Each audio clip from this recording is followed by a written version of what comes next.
मुंबईत आल्यानंतर आमचे ते सगळे मिळून एकत्र काम करणाऱ्या पोरांची एक अशी चर्चा असायची, काय कसं कसं बघतोय आपण या ह्याच्यामध्ये आपलं काय होईल. तर मला डेफिनेटली माहित होतं की 10 वर्ष आपलं काय. कार्यदुरावा नावाची मालिका होती. त्या मालिकेत मी पहिल्यांदा काम करायला लागल्यानंतर आमच्या शेजारी राहणारे मी इतकी वर्ष म्हणजे सगळीकडे जगादुनियात थिएटर करून येऊन कार्यदुरावाचा एक एपिसोड टेलिकास्ट झाला आणि त्यांनी सांगितलं, अरे बाप तुम्ही इथं राहता का, आम्हाला माहीतच नाही. मी लाडाची मी लेखक नावाची सिरियल केली. त्याच्यामध्ये माझी मुलीचं काम करणारी मिताली होती, मिताली मयेकर. सीन करताना मी खूप असं मला हे वाटायचं की मुलीसारखे आपले आहे आणि असं मुलं नाहीत, आम्ही काही हे मूल नाही केलं. तर ते म्हणे, बाबा तू माझं कन्यादान कर. आणि तिच्या लग्नात मी तिचं कन्यादान केलं, रिअल लग्नामध्ये. तर काही लोकांना ॲक्टर म्हणून मजा वाटायची, काही लोकांना वाटायचं नाही तुम्ही नाही शोभत, तुम्ही कशाला करता बाईची कामं. हां, माझ्या घरच्यांना खूप वाटायचं, माझ्या आईला वगैरे तर खूप वाटायचं की तू आता एका पॉईंट नंतर नको करू बाईची कामं, कशाला करू. नसीरुद्दीन शाह आता किती मोठे ॲक्टर आहेत. तर ते नाटक व्हायला आले होते आमचं. तर त्यांनी नाटक संपल्यानंतर बोलून घेतलं की हा पोरगा कोणी, ह्याला बोलव. मग मी गेलो त्यांच्याकडे. तर असं खांद्यावर हात टाकून ते म्हणाले की अच्छा काम करतो. म्हणल्यानंतर मी असा हुरळून गेलो. म्हणले की बस हेच आपल्याला पाहिजे ना.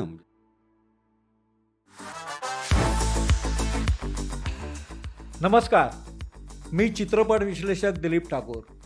इट्स मज्जा या लोकप्रिय डिजिटल चॅनलच्या #ठाकूर विचारणार सीझन 2 या पॉडकास्टमध्ये तुमचे पुन्हा एकदा उत्स्फूर्त स्वागत. तुम्हाला एक कल्पना आहे की देशाच्या विविध भागातून आपल्या मनोरंजन क्षेत्रामध्ये अनेक कलाकार, तंत्रज्ञ, दिग्दर्शक, गीतकार, संगीतकार, गायक येत आहेत. पण त्याच्यामध्ये असं आहे की जेव्हा ते तिकडे असतात, म्हणजे आपल्या गावामध्ये, आपल्या शहरामध्ये, तालुक्याच्या ठिकाणी असतात, त्यावेळेला त्यांचा ना या क्षेत्राकडे बघण्याचा एक दृष्टिकोन असतो. त्यांचे काही समज असतात, गैरसमज असतात. ते डोक्यात ठेवून ते इकडे येतात. इकडे आल्यानंतर त्यांना वेगवेगळ्या प्रकारच्या अनुभवातून जावं लागतं, जाता येतं. काही नवे अनुभव येतात, काही नवे समज निर्माण होतात आणि त्याच्यातून एक वेळ अशी येते की आता आपल्याला निश्चित ध्येय गाठायचं आहे. ही एक भूमिका आणि भावना तयार होते.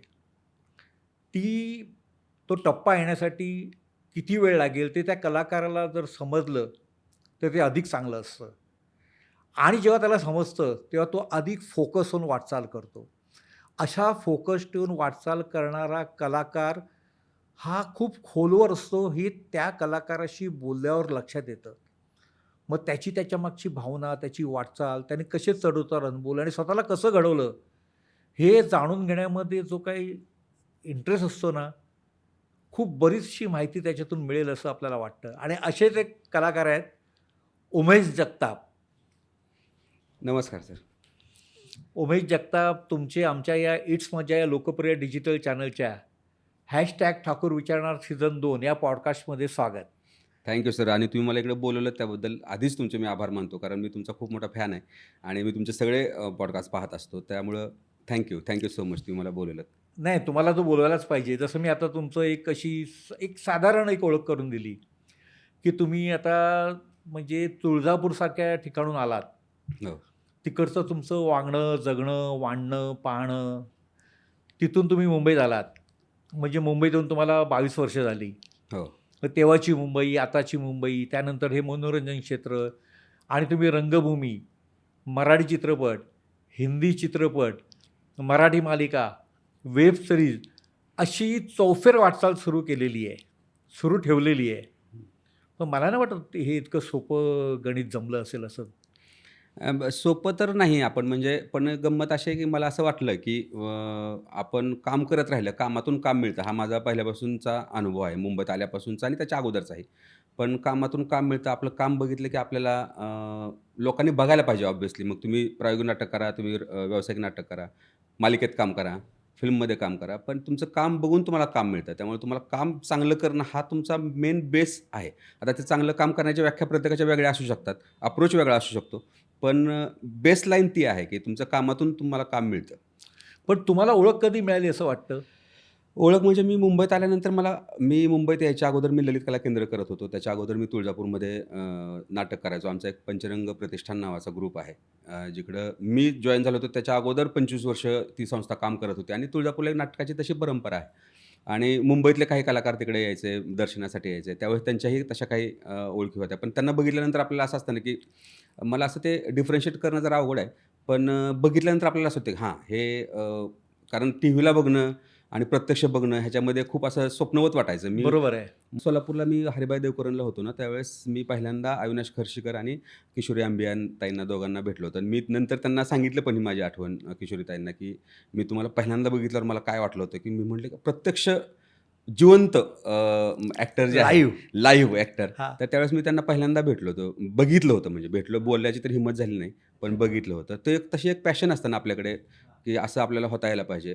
मनातल्या मनात खूप लोकांच्या मनात असतं, की आपण ॲक्टर व्हायला पाहिजे, हे व्हायला पाहिजे. पण ते कसं व्हायचं हा जरा वेगळा हे आहे आणि देवाच्या दयेने म्हणा किंवा देवीच्या आपल्या कृपेनं म्हणा, की आम्ही तुळजापूरला शिफ्ट झालो आणि तुळजापूरला आमची संस्था होती आणि त्यामध्ये मला नाटकात काम करायला मिळालं. त्याच्या अगोदरचं खूप वेगळं होतं आयुष्य. नाटकात आल्यानंतर मात्र जरा थोडासा फोकस, आता जो फोकस शब्द मला कळाला आहे, त्या फोकसनुसार मग जरा काय गोष्टी घडत गेल्या. असं मला वाटतं मुंबईत येईपर्यंतचा. कारण ललित कला केंद्रसुद्धा खूप इन्सिडेंटली माझ्या आयुष्यात आलं. माझा एक मित्र आहे योगेश राऊत म्हणून, तो मास कम्युनिकेशन करायचा आणि त्याला आमचं BA 3rd इयरची परीक्षा चालू होती. संपली होती परीक्षा आणि त्याच्यानंतर त्यांनी सांगितलं, की हे असं-असं एक ललित कला केंद्र आहे, तर तिकडं तुम्हाला ॲडमिशन घेता आलं तर बघा आणि मग आम्ही खूप इंटरेस्टिंगली ललित कला केंद्रामध्ये ॲडमिशन घेतलं. मिळालं म्हणजे आम्हाला ॲडमिशन चांगलं. आम्ही खूप तयारी केली. आमचे दिलीप भोसले म्हणून आहेत तुळजापूरचे, त्यांनी आमच्याकडून खूप चांगली तयारी करून घेतली आणि ललित कला केंद्रात गेल्यानंतर पहिल्यांदा असं सतीश आळेकर सरांना अच्छा. भेटणं, हां. नखाते सरांना भेटणं, आमचे डॉक्टर राजीव नाईक सर म्हणून आहेत त्यांना भेटणं. तर हा खूप असा विजया मेहता होता आमच्या ऑडिशनला, वामन केंद्रे होते, समर नकाते सर होते. तर ही इतकी दिग्गज मंडळी आमच्या ऑडिशनला तर आम्ही फक्त नावं वाचलेली कुठं-कुठं, नावं त्यांची हे झालेली आणि अशी दिग्गज मंडळी तिकडे ललितला फॅकल्टीमध्ये होते, गेस्ट लेक्चरर म्हणून होते. तर त्याचा खूप फायदा नको म्हणूया, पण त्याचा उपयोग आपल्याला खूप चांगला झाला आणि वन लाइनर जे आपण म्हणतो, हां. की एक वाक्य तुम्हाला तुमचं दिशा बदलवतं. त्या पद्धतीचं ते ललित कला केंद्र पास आउट होईपर्यंत होतं आणि ललित कला केंद्रामध्ये चेतन दातार आमच्यासाठी वाडा नावाचं एक नाटक त्यांनी बसवलं होतं. म्हणजे महेश एलकुंचवारांच्या नाट्यत्रयीवर आधारित म्हणजे वाडा चिरेबंदी, युगांत आणि बघणं तळ्याकाठी या तिन्ही नाटकाचं मिळून एक कंपाईल करून वाडा बसवलं होतं. तर ते वाडा झालं. त्याच्यानंतर भोळे सरांनी एक इफिजियन या नावाचं नाटक बसवलं होतं आमच्यासाठी. वेड्या कविता बसवलं होतं. तर हे मी तुळजापूरला असताना आम्ही खूप नाटकं केली खरं तर. आणि वेगवेगळ्या पद्धतीची केली. पण त्या पद्धतीला आपण हे डेफिनेशन देऊ शकतो. ह्याला हे काय म्हणतो त्याला, की ह्याला हे त्याची टर्मिनॉलॉजी आहे. ह्या नाटकाकडे आपण ह्या पद्धतीनं बघू शकतो. ह्याचं प्रॉपर प्रशिक्षण हे ललित कला केंद्रामध्ये मला मिळालं आणि मग मुंबईत आविष्कारला आल्यानंतर मग काय आपली आपली संस्था होती. त्यामुळे त्यांनी लगेच आपलंसं करून घेतलं मुंबईत आल्यानंतर. पण मुंबईत आलाय आणि तुमची वाटचाल सुरू झाली. हं, बरोबर आहे. पण तुम्ही आहात. हं. तुमच्या चेहऱ्याला, नावाला ओळख जी म्हणतो आपण, सुरुवातीला तर तुम्हाला ओळख नव्हती, कोणालाच बरोबर. नसते. नसते. हो. बरं तुम्ही छोट्या-छोट्या भूमिका करत एक वाटचाल केली. पण असं करून काय घडलं, की तुम्हाला लक्षात आलं, की आता मी एक पाऊल तरी नक्की टाकलेलं आहे? बरोबर. मी मुंबईत आल्यानंतर आमच्या पोरांच्या खूप स्ट्रगलर नको म्हणूया, पण अशी सगळे मिळून एकत्र काम करणाऱ्या पोरांची एक अशी आमची चर्चा असायची. काय, कसं, हां. कसं बघतोय आपण या ह्याच्यामध्ये, आपलं काय होईल? तर मला डेफिनेटली माहीत होतं, की 10 वर्ष आपलं काय होणार अच्छा. नाही. का? तर मला मला माहीत आहे, की मी काय आहे. म्हणजे मला मला असं वाटायचं, की मग आपल्याला माहीत आहे, की आपण ॲक्टर म्हणून कसे आहोत, आपल्याला काय गोष्टीवर कसं काम करायला पाहिजे. तर त्यामुळं माझ्या डोक्यात असं होतं, की 10 वर्ष काय होणार नाही आणि एक्झॅक्टली 10 वर्षानंतर म्हणजे त्याच्या अगोदर मी इंग्लिश नाटक केलं. हिंदी पृथ्वी थिएटरला काम केलं. मी आविष्कारमध्ये नाटकात काम करत होतो. मी सगळं नाटकात आणि ह्याच्यात काम करून झालं. तर नाव जर असं आपण म्हणालो, तर ते टेलिव्हिजननं ऑब्व्हियसली कारण टेलिव्हिजन तुम्हाला हां, घराघरात पोहोचतं आणि हां, कार्यदुरावा नावाची मालिका होती. हां. त्या मालिकेत मी पहिल्यांदा काम करायला लागल्यानंतर आमच्या शेजारी राहणारे मी इतकी वर्ष म्हणजे सगळीकडे जगादुनियात थिएटर करून येऊन हां. येऊन सुद्धा की कार्यदुरावाचा एक एपिसोड टेलिकास्ट झाला आणि त्यांनी सांगितलं, "अरे बापरे! तुम्ही इथं राहता का? आम्हाला माहीतच नाही." अच्छा. असं. तर तिथून खरं तर नाव कळायला, नाव लोकांना माहीत व्हायला हे झालं कॅरेक्टर्स म्हणून. हां. पण खरं नाव झालं नाव जर लोकांना महाराष्ट्रातल्या लोकांना ज्यांना माहीत असेल, त्यांना कळालं असेल, तर ते चला हवा उद्यामुळे झालं. चला हवा द्यामध्ये कारण खाली खाली नाव येतं ना, की हां, हा ॲक्टरचं नाव आहे उमेश जगताप हां, आहे किंवा ह्या हां. ॲक्टरचं असं. तर त्यामुळे चला हवा द्यानं सगळ्या ठिकाणी नाव झालं. पण एकदा नाव झाल्यानंतर हं. नाव टिकवणं हा संघर्ष असतो. हो, तर तो आहे. तो संघर्ष तो किती आपली प्रोसेस आहे खरं तर सगळ्याच प्रोसेस आपण ॲक्टर प्रोसेस म्हणूया. प्रोसेस म्हणूया, की ते हां, टिकवणं, तुम्हाला कामं मिळणं, त्या बरं मिळतीलच का नाही आता माहीत नाही. म्हणजे तुला पाहते रे नावाची सीरियल एवढी जी गाजली, त्याच्यामध्ये झेंडे नावाचं माझं कॅरेक्टर हो. होतं आणि ते झेंडे आत्ताही लोकं झेंडे म्हणून ओळखतात. आत्ताही लोकं तांगडे म्हणून ओळखतात. चला हवं द्या सगळीकडे पोहोचलेला आहे. त्यामुळे चला हवं द्यातले काही एपिसोड्स लोकांना आवडले, त्यांनी बघितलं. मी तर त्याचा विनर आहे चला हवं द्याचा. हो. खरं तर माझा कॉमेडी जॉनर अजिबात नाही. बाहेर खूप आहे. पण ऑन स्टेज जरा करताना मी खूप प्रॅक्टिस करून आणि खूप हे करून करतो. पण त्याचा खूप फरक पडतो. आपल्याला कामामध्ये पण फरक पडतो आणि जगण्यामध्ये पण फरक पडतो वेगवेगळ्या भूमिका करून आणि हे हां. करण्यामध्ये. पण तुम्ही हे जे झेंडे वगैरे केलं, हं. तर सार्वजनिक आयुष्यामध्ये जगताना त्याचे प्रतिसाद म्हणजे खूप चांगले. काही उदाहरणं? उदाहरणं म्हणजे आमच्या म्हणजे आता आपल्या आई-वडिलांचं कसं असतं, की आपण इकडे किती काम करतोय, हां. ह्यापेक्षा तू किती दिसतोयस ह्याला महत्त्व राहतं. मग अच्छा. त्यांच्यासाठी म्हणून, म्हणजे हां, त्यांच्यासाठी नाही पण त्यांना लोकांना कळण्यासाठी तर कमीत कमी, हां. हा इकडे चाललाय 2 वर्ष झाले ह्यांचं अजून काही टीव्हीला दिसलेलं नाहीये किंवा काही झालं नाही. तर त्यांना लोकांचं म्हणणं असतं, की तुम्ही टीव्हीमध्ये काहीतरी काही ना काही सीरियल किंवा काहीतरी करत राहा. आपण फिल्म करायला किती कष्ट आहे, सीरियल करायला किती कष्ट आहे. हे जरी असलं तरीसुद्धा तुम्ही सीरियलमध्ये दिसायला पाहिजे. पण ह्या झेंडेची जी गोष्ट आहे ना, ती झेंडे सुबोधबरोबरचं विक्रांत सरंजामेबरोबरचं हो, काम माहिती होतं आहे. हां. आणि माझ्यासाठी वैयक्तिक ॲक्टर म्हणून खूप शिकण्यासारखं झालं त्या मालिकेमध्ये ॲज अॅन ॲक्टर म्हणून ना. कारण सुबोधचं म्हणणं खूप कमाल आहे, की त्याचं म्हणणं आहे, की ते सीरियल ही तुम्हाला रोजचं प्रॅक्टिस आहे. रोज तुम्ही कॅमेरासमोर असता आणि तुम्हाला रोज त्यात डेव्हलप होण्याची संधी असते आणि ती रोजची तुमची एक रियाज आहे तुमचा सीरियल हां, करणं. हां. मग तुम्ही सीरियलला "अरे, कशाला तू सीरियल करतो? सीरियलनं काय कशाला कशाला एक्सपोज होतो वगैरे." तसं काही नाही आहे. तुझं कामच आहे ते. तुला प्रत्येक ठिकाणी तुला काम करायचं आहे. तू आता मी प्रायोगिक नाटकं करतो. माझ्या प्रायोगिक नाटकाला किती लोकं बघायला येतात. पण तीही मी तितक्याच आनंदाने मी करतो, जेवढं सीरियलमध्ये मला काम करायला मजा वाटते किंवा वेब सीरीजमध्ये किंवा फिल्ममध्ये काम करायला हं. मजा वाटते. आणि काही-काही लोकांना म्हणजे जे मला वाटायचं ज्यावेळेस मी कला या क्षेत्रात नव्हतो. त्यावेळेस मला वाटायचं की ह्या लोकांकडे बघून तसं माझ्याकडे बघून काही-काही लोकांना वाटलं असावं, असं मला मला असं वाटतंय की हां. बाबा अरे बापरे! हे असा डायरेक्ट कसा आणि म्हणजे असं आपण सिंपल राहावं किंवा हे राहावं असं म्हणून माझं म्हणणं नाही. पण आता जी माझी परिस्थिती आहे त्या पद्धतीने मी राहतो. मला जर काय समजा जास्त अजून पैसे मिळाले, जास्त अजून हे झालं, तर मी अजून जरा जास्त लॅविश राहण्याचा प्रयत्न करीन. त्यात मला काही त्याचं वावगं वाटत नाही. म्हणजे मी आता बसनं जरी गेलो, तरी मला त्याचं वावगं वाटत नाही. माझ्या मित्रांना खूप वाईट वाटतं, "तू कशाला बसनं जातो? तुला काय तू कशाला हे करतो? तू जरा जास्त असं नको करू." पण मी म्हणलं, "नाही, आता माझं जेवढं आहे तेवढ्या पद्धतीने मी बसनं आता अफोर्ड करू शकतो, बसनं जाईन. मला प्रॉब्लेम नाही." पण तुम्हाला प्रॉब्लेम नाही, पण तुम्हाला ओळखणारे असतील ना बसने प्रवास करताना हो, वगैरे? हो, खूप ओळखतात. हां, मग? त्यांना मला आठवतंय लोणावळ्यामध्ये एक माणूस भेटला आणि असा आम्ही पुण्यातून निघालो आणि बसमधून खाली उतरलो, तर तो असा अचानक बसला. तो खूप वेळ बघत होता. तर तो म्हणला, "तुम्ही बसनं का यायला लागलात?" मी म्हणलं, "नाही, मी बसनंच फिरतो." "नाही, पण तुम्ही बसनं नाही फिरायला पाहिजे ना, तुमची गाडी वगैरे असायला पाहिजे." तर हे जे गोष्ट आहे त्यांना असं वाटतं, की आपल्या लोकांकडे सगळ्याचकडे म्हणजे हां, असायला हां, पाहिजे गाड्या वगैरे, पण हां. ते आता माझ्याकडे नाही, तर त्याला असं वाटलं, की खूप मी गरीब ॲक्टर वाटलो त्याला. म्हणजे गरीब ॲक्टर म्हणण्यापेक्षा, की मी म्हणलं, की तसं नाही. आता माझ्याकडे नाही, पण आता काही दिवसांनी आल्यानंतर मी घेईनच गाडी. त्यात हो. काही मुद्दा नाही. पण मुद्दा असा आहे, की त्यांचं परसेप्शन असतं ना बघण्याचं ॲक्टर लोकांकडे, की हे असं चांगले राहत असतील, त्यांचं हे असेल. गरजेची पण गोष्ट असते गाडी घेणं किंवा हे करणं. हां. तर त्यामुळं मला मला त्याचं म्हणजे वावगं वाटत नाही माझ्यासाठी. त्या लोकांना कदाचित ते जरा मित्रांना खूप जास्त वाटतं माझ्या. घरच्यांना खूप वाटतं, की आपल्याकडे असायला पाहिजे ह्या गोष्टी. पण तुम्ही जेव्हा सार्वजनिक वाहतूक व्यवस्थेने प्रवास करता, हं, समजा बस आहे, हं, लोकल ट्रेन आहे, हं, रिक्षा आहे, हं, टॅक्सी आहे हं. किंवा तुम्ही ट्रेननी समजा तुळजापूर, सोलापूरला जात असाल, बरोबर. त्याला तुम्हाला आजूबाजूचे अनुभव येतात ते तुमच्यासाठी तर फायद्याचे आहेत ना? खूप फायद्याचे अनुभव आहेत. एकतर म्हणजे बसनं मी एकदा चाललो होतो मागं. तर ते बस ड्रायव्हर आणि हे मला तर खूप चांगलं वाटलं. कारण मग हे असे अनुभव मला मिळणार नाहीत, हां. की बस ड्रायव्हर आणि कंडक्टर म्हणले, की "आमचं भाग्य आहे तुम्ही आमच्या गाडीत आलात." आणि मला ती म्हणले, "तुम्ही नका करू. जेवण करायला त्यांच्याबरोबर बसवलं.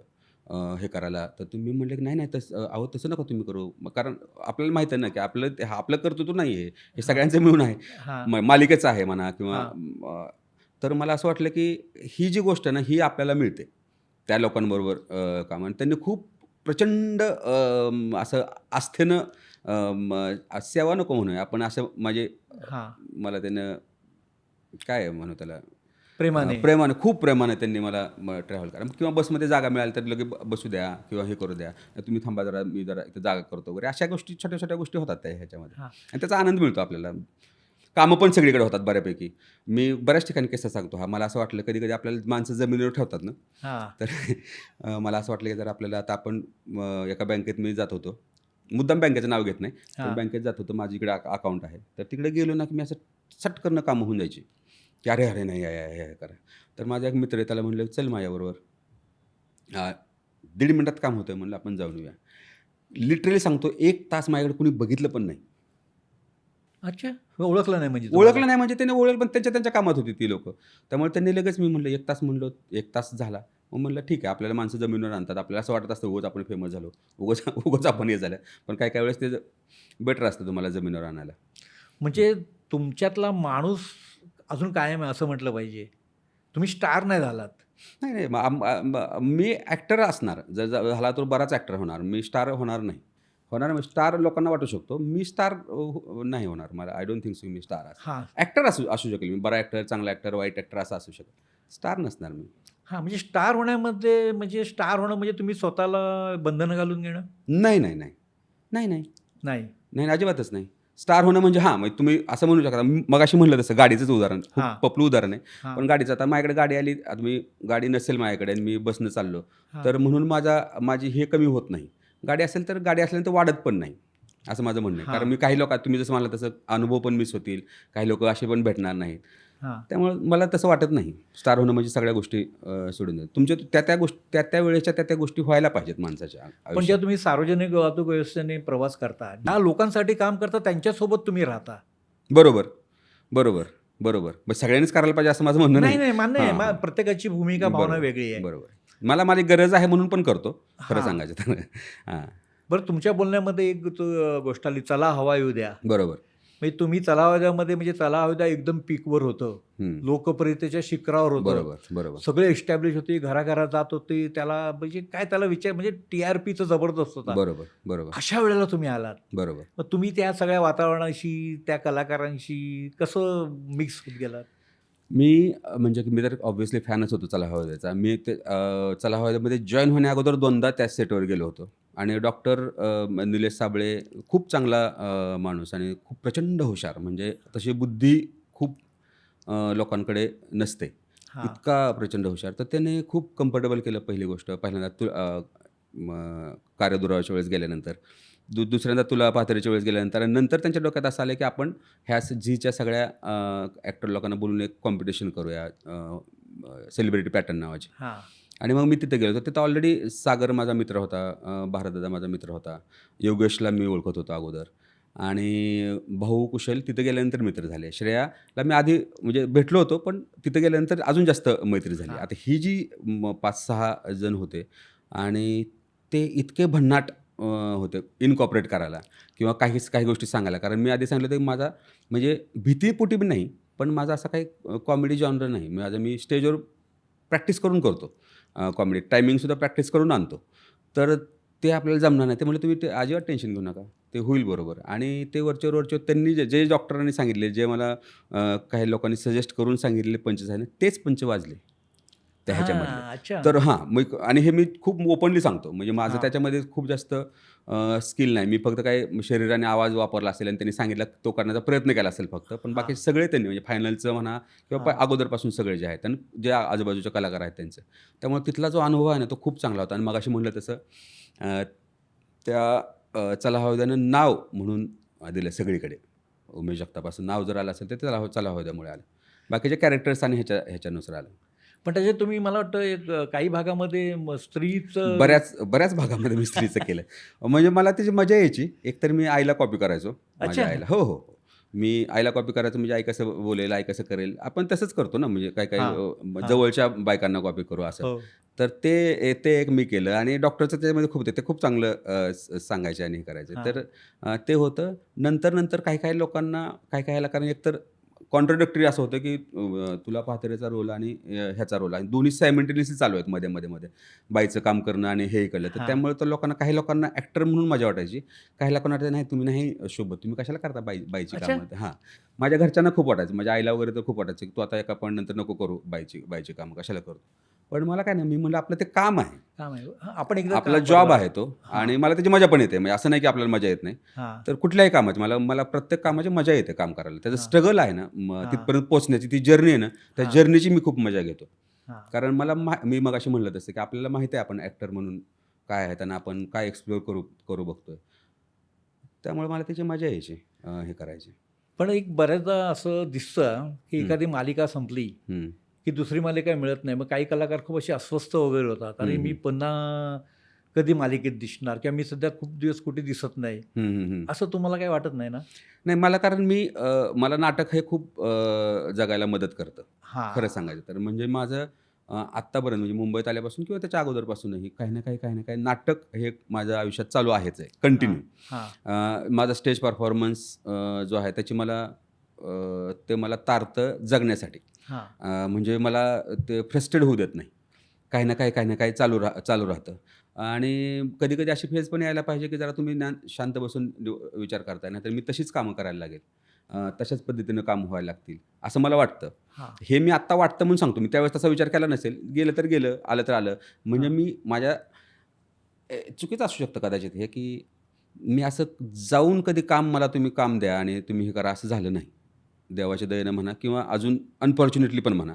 ते हं. मी खरं तर करायला पाहिजे, की जाऊन लोकांकडे तुम्ही मला आता काम द्या, माझ्याकडे आता काम नाही आहे. मी भेटल्यानंतर बोलल्यानंतर, "तू करतोस का?" "हो, करेन की." आता परवाच एक जण म्हणाला, "तू सीरियल करशील?" मी म्हणालो, "का नाही करणार? करणार सीरियल." हां, मला सीरियल करायला मजा येते. हां. ते कधी-कधी वेळेनुसार जातं. कधी-कधी तुला पाहतेच्या नंतर मी लाडाची मी लेखक नावाची सीरियल केली. मला खूप त्याची मजा आली. सीरियल कमी चालली. हां, पण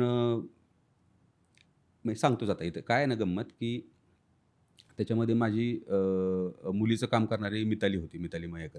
हां, आणि सीन करताना आम्ही असं मी खूप असं मला हे वाटायचं, की मुलीसारखी आपली आहे आणि असं करायचं. तर मी म्हटलं, की आता माझ्या आयुष्यात तर काय मुलं नाहीत. आम्ही काही हे मूल नाही केलं. माझ्या भावाची 2 आहेत म्हणलं बस झालं आपल्याला आता काही करायचं नाही.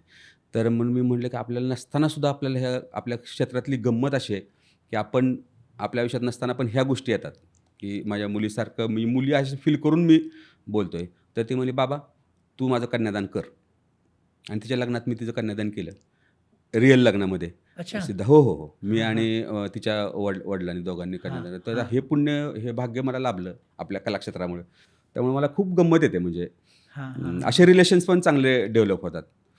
म्हणजे माझ्या आयुष्यात असं नको, पण मला आत्तापर्यंत खूप चांगली माणसं भेटली आजूबाजूला. कोण असं डॉमिनेट करणारी किंवा कोणतरी तुला काही येत नाहीये, तू असं कसं करतो, असं म्हणणारे कोणीच नाही. सगळे लोकं, ए टू हो. झेड लोकं. हं. मला सगळे चांगले लोकं भेटले आणि त्यामुळे मग मला जे आत्ता ह्या तुम्ही मला बोलवलंय या पॉइंटपर्यंत असं वाटतं, की हे सगळ्यांचं क्रेडिट आहे, की इथपर्यंत पोहोचण्याचं आणि हे करण्याचं. म्हणजे तुम्हाला जी ऊर्जा मिळते, ती अशा पॉझिटिव्ह अनुभवातून मिळते? हो. 100% म्हणजे की आता मी इथेच टाका तंबू नावाचं नाटक करतो किंवा मी सूर्याची पिल्ले नावाचं नाटक करतो. हां, 2 नाटकं आता हे चालू आहेत आणि तर गंमत अशी होते, की टीव्हीला बघणं आणि हे बघणं वेगळं आणि प्रत्यक्ष बघितल्यानंतर जो एक वेगळाच कुठलातरी माणूस येतो आणि तो म्हणतो, की "आम्ही तिकडे बघितलं, तुम्हाला असं वाटलं नव्हतं हो तुम्ही असं काम करत असाल. स्टेजचं काम बघायला तुमची खूप गंमत येते. चांगलं तुम्ही काम करता." तर ती ऊर्जा आपल्याला मिळते. प्रत्येक ह्याच्यातून. आता 200 लोकं असतात प्रायोगिक हो. नाटकाला. व्यावसायिक नाटकाला अजून जरा थोडे जास्त वाढलेले लोक असतील. हां. पण त्याची पण एक गंमत आहे ना, ती डायरेक्ट 1 टू 1 असल्यामुळं पण हे होतं आणि त्याची ऊर्जा मिळतेच आपल्याला. कुणीतरी आपल्याला चांगलं म्हणणं, कौतुक करणं हे आपल्यासाठी पॉझिटिव्हच आहे किती जरी केलं तरी. बरोबर आहे. आणि हे हां, तुम्ही पैशात नाही मोजू शकत. हां, हे समाधानाचंच आहे म्हणजे. म्हणजे आता तुम्हाला म्हटलं तसं मी एक नसीरुद्दीन शाह आता किती मोठे ॲक्टर आहेत. तर ते नाटक बघायला आले होते आमचं कुठे पृथ्वी थिएटरला? पृथ्वी थिएटरला. हां. तर तिकडे मानव कौलचं नाटक होतं एक ममताज भाई पतंगवाले नावाचं. आणि असीम हाटंगडी आहे ना रोहितांचा मुलगा, तो त्याच्यामध्ये होता. तर त्यांनी अच्छा. हां, नसीरजींना बोलवलं हां. नाटक बघायला आणि ते आले नाटक बघायला. तर नसीरजी म्हणजे आपल्याला असं खूप लहानपणापासून म्हणजे आपल्या जन्माच्या अगोदरपासून माझ्या जन्माच्या अगोदरपासून ते काम करतायत. तर असं त्यांना ते आलेत नाटक तर मी काय टेन्शन त्यावेळेस घेतलं नाही नाटक सुरू असताना. तर झालं नाटक व्यवस्थित झालं. तर त्यांनी नाटक संपल्यानंतर बोलून घेतलं, की हा पोरगा कोण आहे ह्याला बोलव. मग मी गेलो त्यांच्याकडे. तर असं खांद्यावर हात टाकून ते म्हणाले, की अच्छा काम करते हो. तर म्हटल्यानंतर मी असा एकदम हुरळून गेलो. मी म्हटलं, की "बास, हेच आपल्याला पाहिजे ना, म्हणजे असंच पाहिजे." आणि अशी खूप लोकांनी नाटकं बघितली आणि खूप हे केलं. पण ही पावती तुम्ही पैशात नाही मोजू शकत. मला असं वाटलं म्हणजे बेसिकली. असे आणखीन काही प्रोत्साहन देणारे अनुभव? खूप आहेत, खूप आहेत. म्हणजे इंडिव्हिज्युअल लेव्हलला पण आहेत. म्हणजे तुळजापूरला मी ज्यावेळेस पहिलं नाटक केलं होतं, त्यावेळेस आमचे सर होते, भोसले सर म्हणून, प्राध्यापक संभाजी भोसले म्हणून. तर नाटक बघून झाल्यानंतर ते म्हणाले, की "बाप्पा, मस्त काम करतो." आता हे मस्त काम करतो हे जे आहे ना, एवढंच आहे. हे करायला. पण ते आपल्याला बदलायला खूप हे लागतं, की आपल्याला एक एक माणूस असा चांगला म्हणला आहे, की ज्या अगोदर आपण बरंच काय गोष्टी आयुष्यात अगोदर करून झालेल्या आहेत आणि ह्या कामामध्ये आपल्याला मिळतं. तर ती एक तशी ऊर्जा आणि असे हां. खूप लोकांचे थिएटरमधलं काम बघून बेसिकली खूप जास्त. तर त्यामुळं त्याची मजा येते ना, आपल्याला प्रोत्साहन पण मिळतं पुढं काम करायला. आता हे जे कौतुक आहे, हं. तुम्ही जसं नसरुद्दीन शाहचं नाव घेतलं, तसं आपल्या क्षेत्रातले म्हणजे आपल्या अवतीभोवतीचे कलाकार ह्यांनी सुद्धा तुम्हाला वेळोवेळी प्रोत्साहन दिलं असणार ना? खूप म्हणजे आपण ज्यांच्याबरोबर कामं केली आहेत त्यांच्याबरोबर पण म्हणजे आता खूप काय म्हणू, की आता सुनील आहे, सुनील बर्वे आहे, आनंद निगळे, पुष्कर यांच्याबरोबर आता मी कामच करतोय आणि सुबोध आहे, की अच्छा. सुबोध म्हणजे की तो आपलं गुरुबंधू असल्या टाईपमध्ये मित्र आहे खूप चांगला आणि तो वेळोवेळी काही ना काही प्रत्येक वेळेस सांगतो. कौतुक पण करतो. काय व्हायला पाहिजे, काय गोष्टी तू करायला करायला पाहिजे. जितू आहे आपला जितू जोशी. हां. जितूनं मी परवा त्याने एक माझं नाटक बघितलं आणि त्याने खूप नाटकं बघितलेत. सगळे जवळपास बघितलेत त्यानं. तर तो परवा मला म्हणाला, की "सगळं चांगलं आहे उमा, पण आता काही गोष्टींवर तुला काम करायला पाहिजे." तर ही आहे ते कौतुक करून पण अजून एक काही गोष्टी मध्ये सांगणारे लोकं आपल्या आजूबाजूला आहेत आणि खूप चांगलं म्हणजे आता सुबोधचं तर उदाहरण असं आहे, की मी त्याच्याबरोबर जवळपास 5-6 कामं केली. त्या फिल्ममध्ये पण केलं, 2 सीरियलमध्ये केलं, मग नाटकात आम्ही एकत्र काम केलं, एका वेब सीरीजमध्ये काम केलं. तोच होता कालसूत्र नावाची वेब सीरीज आहे, ती येईल आता काही दिवसांनी. तर त्या ह्याच्यामध्ये असताना त्या सगळ्या पूर्ण प्रोसेसमध्ये आपल्याला काय होतं, की आपण ही माणसं काय करतायत? आता खूप मोठे आहेत ना, म्हणजे ही हां. माणसं काय करतात आणि आपण काय करतोय? तर आपण काय गोष्टी करायला पाहिजेत. तो रिलॅक्सनेस जो आहे ना, रिलॅक्स आपण होऊन काम करणं, ते खूप चांगलं आहे शिकण्यासारखं ह्या लोकांकडून आणि एवढ्या वर्षाचा अनुभव आहे. तर ती लोकं आहेत आणि बाकीचे अजून परवा आमचे एक अजित भुरे म्हणून आहेत. माहिती आहे. त्यांनी आपला मित्र आहे आमचा. हो. हां. तर त्यांनी मला म्हणाले, की "मी तुम्हाला वेगवेगळीकडे बघत असतो, पण तुम्ही हे करून तुम्ही हे पण करता, प्रायोगिक नाटक करता, हे माझ्यासाठी खूप चांगली गोष्ट वाटते तुमच्या मी तुम्हाला सीरियलमध्ये पण पाहिलंय, तुम्ही हे पण केलंय." आणि ते तुम्हाला असं प्रोत्साहन देतात. त्यामुळे मग सगळ्या बाजूनं होतं. म्हणून तुम्ही सगळे कुठलेही काम करायचं म्हटलं तर ते तुमचं काम ॲप्रिशिएट होतंय आणि त्याला ॲप्रिशिएट करणारी लोकं आपल्या आजूबाजूला आहेत. तर त्यामुळं जास्त गंमत येते. असं खूप आयुष्यात कधी खूप लो वाटलंय असं झालं नाही, की कामच नाही किंवा हेच नाही असं झालं नाही. पण ज्यावेळेस असं वाटलं पहिल्यांदा काय होतं पैसा जो आहे ना, आपल्या घरच्याच्या पाठिंब्याशिवाय हे काही होऊ शकत नाही मुंबईत. हं. म्हणजे ज्यांना कोणाला करिअर करायचं असेल असं आपण म्हणालो, तर तुम्हाला पाठबळ देणारी लोकं तुमच्याबरोबर 100% पाहिजे. तर मग तुमचं करिअर तुमचं चांगलं होतं. सॉर्टेड माइंडने तुम्ही करू शकता असं माझं म्हणणं आहे. तर आमच्या गावाकडे गेल्यानंतर आमचे जे गुरु आहेत सगळे, तर त्यांनी ते बरोबर सांगायचे, की आता तू हे हे करून बघ. आता खूप नाटकं झाली, आता सीरियल कर. आता हे झालं तर हे असं करून बघ. असं ते तिकडून पण सांगणारे आहेत. म्हणजे साताऱ्याचे तुषार भद्रे म्हणून आहेत. तुम्हाला माहीत असेल तुषार भद्रे. लेखक आहेत, मोठे लेखक, डिरेक्टर, ॲक्टर पण आहेत. ते खूप वर्ष झालं ते सातत्यानं थिएटर करतात साताऱ्यामध्ये आणि ते आमचे गुरु आहेत. आमचे तुळजापूरचे श्रीकांताप्पा नाडापुडे म्हणून आहेत. तर ते असे असे मग काय म्हणता येईल, की खूप बघितलेलं आणि तरीही तसं थिएटर करणारे लोकं आहेत आपल्या आजूबाजूला. त्यामुळे सगळ्यांचा फायदा होतो. आमचे राजू नाईक सर म्हणून आहेत.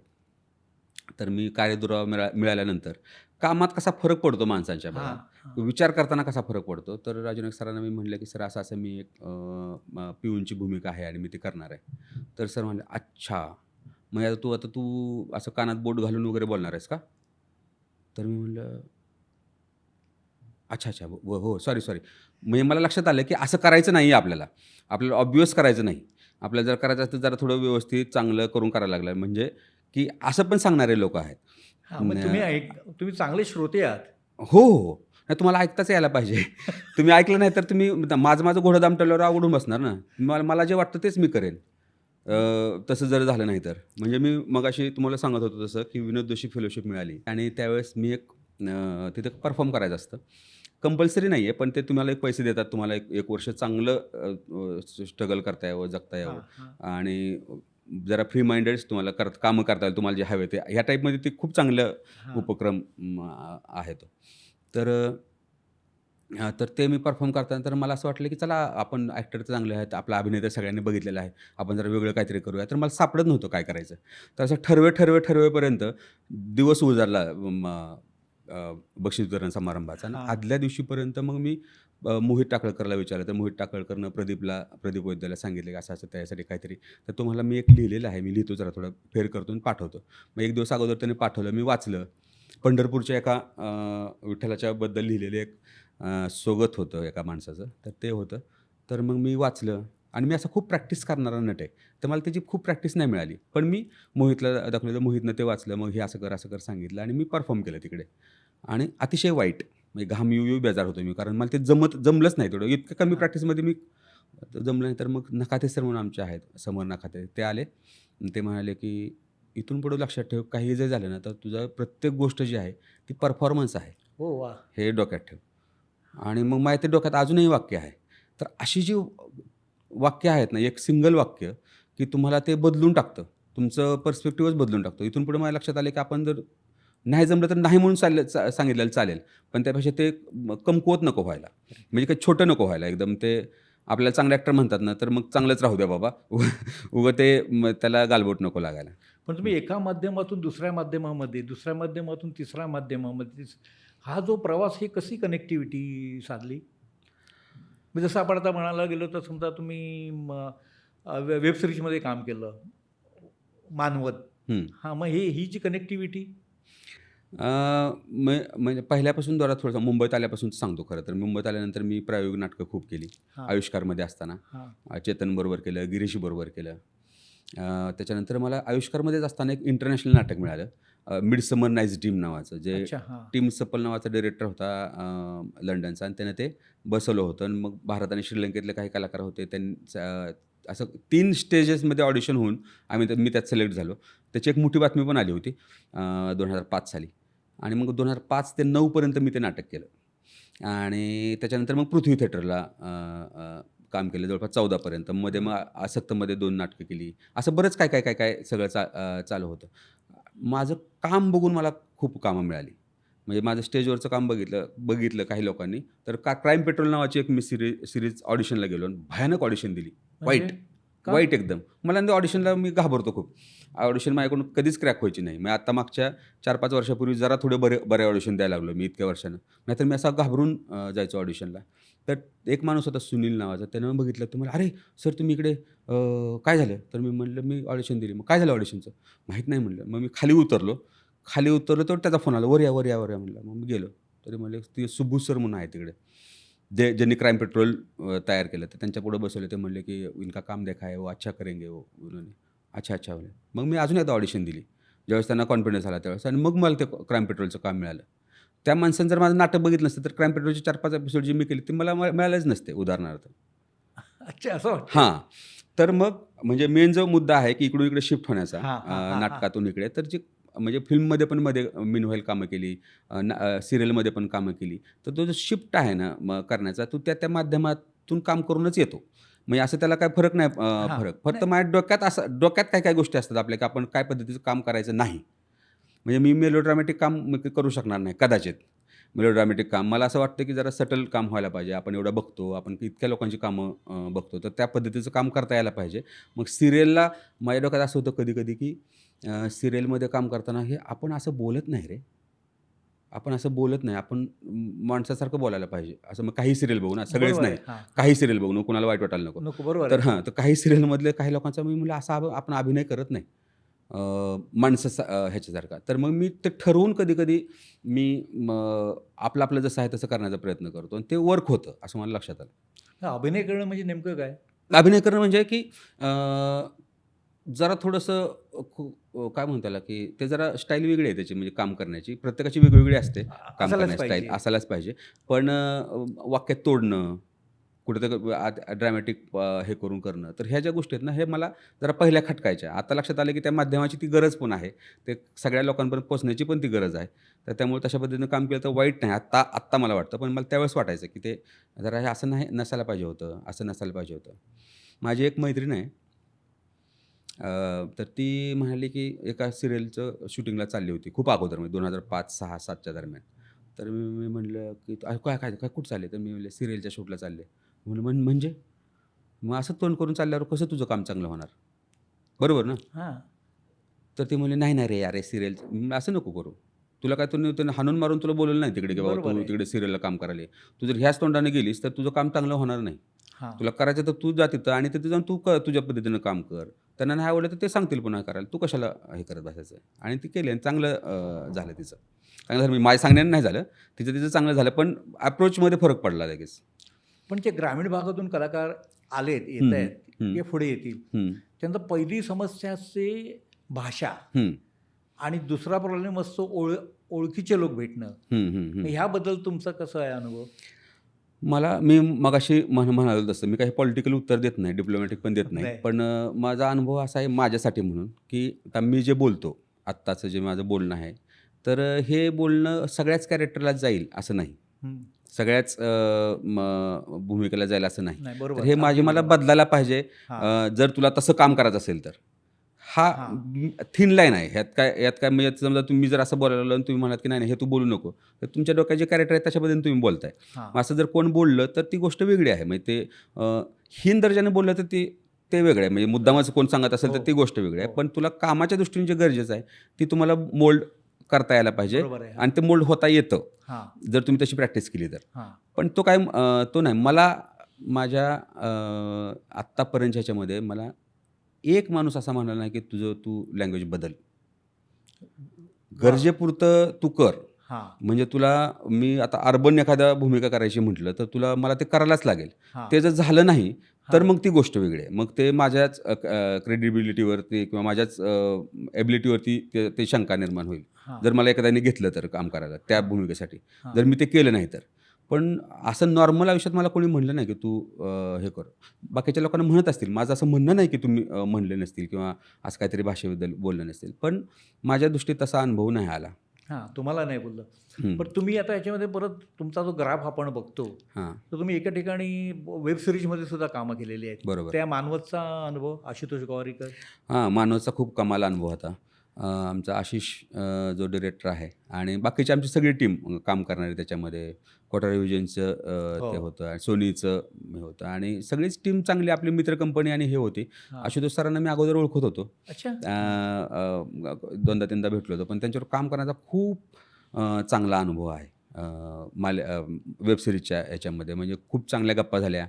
आता ते खूप मोठे आहेत ना, त्यांचं आता कामं बघितलेली आपण भरपूर आणि चांगल्या गप्पा झाल्या आणि मधल्या पिरियडमध्ये ते काही गोष्टी आम्हाला विचारायचे, की ह्याचा तुम्ही कसा विचार करता? तुम्हाला कोण चांगलं वाटतंय? तर त्याच्यावरून आपलं पण कळतं ना टेस्ट, की आपण काय दृष्टीने बघायला पाहिजे. हां. कुठल्या फिल्म्स आवडतात, कुठली नाटकं तुम्हाला आवडतात, कुठले कॅरेक्टर आवडतात, वाह! अशा वगैरे आमच्या गप्पा हां. झालेल्या आहेत. आणि ते खूप आमच्याबरोबर मिळून मिसळून राहिले. म्हणजे आमच्या शार्दूल म्हणून एक आहे, शार्दूल सराफ, त्याची फिल्म त्यांनी मधल्या त्या सुट्टीच्या ह्याच्यामध्ये ऐकली.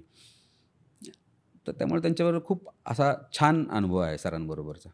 हां, म्हणजे तुम्हाला हे देणं मिळालं. हो, हे हो. तुम्हाला घेता आलं. घेता आलं. मी तुम्हाला म्हटलं ना, की तुम्ही you have to be very good listener. तुम्हाला ऐकता यायला पाहिजे. आता ललित कला केंद्रामध्ये असताना सुद्धा, की हे आम्हाला खरं तर ललित कला केंद्रामध्ये जास्त मिळालं, की अ, खूप आहे द्यायला. म्हणजे एन-एस-डीमध्ये कसं किंवा ललित कला केंद्रामध्ये कुठल्याही शिक्षण संस्थेमध्ये कसं, की तिकडे भरपूर असतं आणि तुम्हाला ते घेता यायला पाहिजे. तुम्ही जर हां. विचारलं नाही, तुम्ही जर घेतलं नाही, तर मग मिळणार नाही तुम्हाला ते. तुम्हाला ते घेता यायला पाहिजे व्यवस्थित.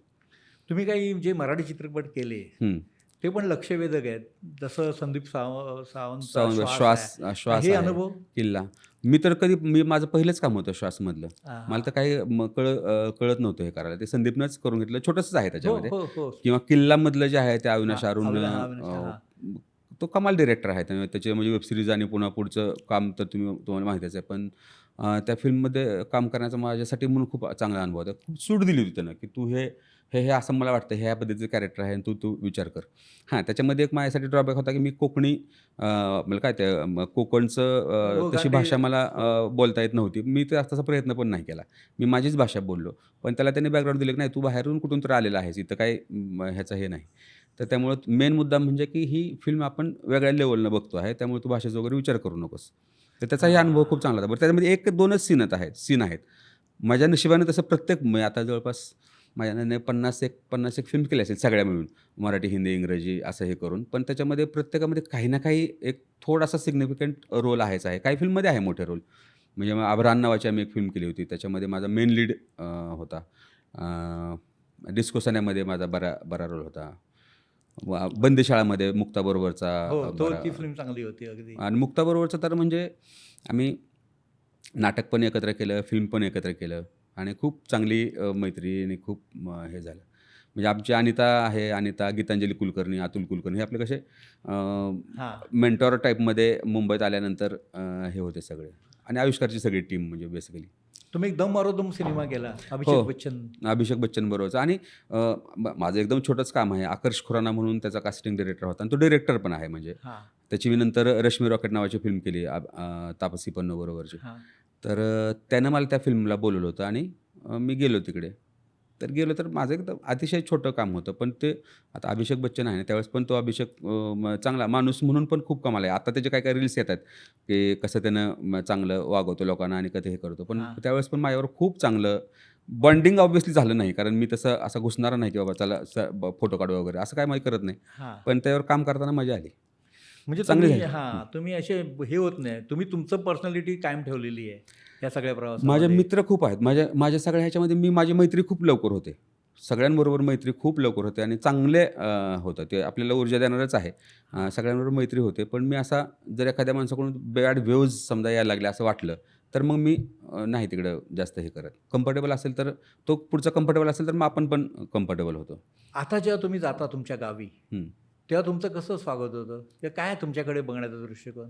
अ, आमचा जो ग्रुप आहे पंचरंग प्रतिष्ठान नावाचा, तर त्याची सगळी आमची जवळपास 60 लोकांचा ग्रुप आहे. आत्ताही जो ॲक्टिव्ह आहे, हां. नाटकासाठी नाही, हं. पण आम्ही आता स्पर्धा घेतो. आम्ही कारण सगळेजण बिझनेसमध्ये आहेत, सगळेजण तिथले प्रतिष्ठित लोकं आहेत आणि गावातली पण सगळी लोकं. तर त्यांना खूप अप्रूप आहे. गावातल्या आता तुळजाभवानीचं क्षेत्र आहे ते आणि खूप प्रेमाची माणसं आहेत आणि आई पाठीशीच आहे. त्यामुळं पण गावाकडे गेल्यानंतर आत्ता माझे काही मित्र आणि हे आहेत ना, तर ते प्रचंड क्रिटिसाइज करतात माझ्या कामाला, चांगल्या अर्थानं, की नाही हे जरा बघ बाबा तू कसं झालंय, ह्याचं काय करून बघ आणि का ते नाटकातलेच आहेत म्हणून. आमच्या घरचा जो आहे माझा भाऊ आहे राजेश म्हणून, तर तो पण माझा प्रचंड मोठा क्रिटिक आहे. आईला वडिलांना ते दिसलं, हे केलं, ह्याच्यामध्ये ते गंमत आहे. हां, बाकीच्या लोकांनी फोन करून आले, भेटले, बोलले, हेच आहेच आहे. हां. मी जिकडे राहत होतो गावाकडे, तिकडल्या पोरांना खूप आनंद आहे, अभिमान आहे, की असं-असं आहे. ते माझ्यात बघतात. म्हणजे मी इकडं आहे, तर तेच इकडं आहेत असं समजून ते माझ्याबरोबर वागतात. त्यांना असं वाटतं, की आपल्या डोक्यात जसं आहे तसं तो तिकडे राहतोय आणि तसं हे करतोय. तर ही माझ्यासाठी खूप म्हणजे चांगली गोष्ट आहे माझ्यासाठी, हां. की ज्या वर्गामध्ये आपण बेंच शेअर केलेले पोरगा आता इकडे जाऊन करतोय काहीतरी आणि ते आपल्याबरोबर आहे. तर त्याची जास्त गंमत येते. आणि मी तिकडे गेल्यानंतर असं काही स्टाईल मारत फिरत नाही. मी आपल्या पोरांबरोबर अच्छा. पोरांबरोबर असतो. त्यांच्यातल्या सारखं चेष्टा, मस्करी, गप्पा-टप्पा सगळं हे होतं. त्या पोरांना तसं अप्रूप आहे त्यांना दुसऱ्यांसाठी दुसरीकडे सांगताना. पण माझ्याबरोबर ते तसं वागत नाहीत. वेगळं वागत नाहीत मुद्दाम. हां.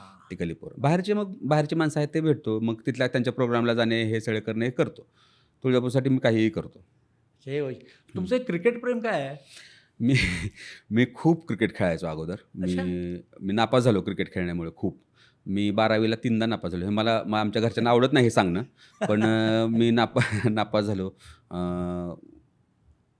दिवस-रात्र म्हणण्यापेक्षा कंटिन्यू मी क्रिकेट खेळायचो. मी तुळजापूरला पण क्रिकेट खेळायचो, गावाकडे पण क्रिकेट खेळायचो. चांगलं क्रिकेट खेळायचो. म्हणजे माझ्याकडे आमचे दिलीप भोसले म्हणून आहेत, तर ते म्हणाले, की "आता तू ठरव, की तुला क्रिकेट खेळायचं आहे का तू नाटकात काम करायचं आहे." तर त्यावेळेस मी नाटक चूज केलं खरं तर. हां, आणि मी असं रस्त्यानं 2 पोरं अशी खेळत असतील ना समजा हाफ पिच, हां. तरी पण मी तिकडे बघत बसू शकतो क्रिकेट. एवढं मला क्रिकेट आवडतं. बघायला पण आवडतं आणि ऑब्व्हियसली खेळायला पण आवडतं. मग आता पुढे क्रिकेट पाहणं? मी बघतो. मी बऱ्यापैकी क्रिकेट बघतो. मी जुन्या मॅच बघतो काढून. मला आवडतं क्रिकेट बघायला खूप आवडतं. आत्ता खेळायला मिळत नाही हां. ऑब्व्हियसली, पण मी काहीही बघू शकतो. शशांक शेंडे म्हणून माझा मित्र आहे. तो म्हणतो हे अरे! त्या हां, हां. तो तो म्हणतो ह्याला, "अरे ती हायलाइटमधली मॅच आहे रे, ती नाही जिंकणार आता. आता कशाला तू बघतोस ती हायलाइट." शशांक हां, तो खूप आणि खूप चांगला माणूस आहे तो. आम्ही एकत्र राहायचो शशांक, मी, पद्मनाभ, अच्छा. पोरं आम्ही हां. सगळे. हो. तर त्यामुळं चांगलं आहे. खुटवड सर म्हणून, अनिरुद्ध खुटवड म्हणून एक खूप मोठे NSDचे डिरेक्टर आहेत.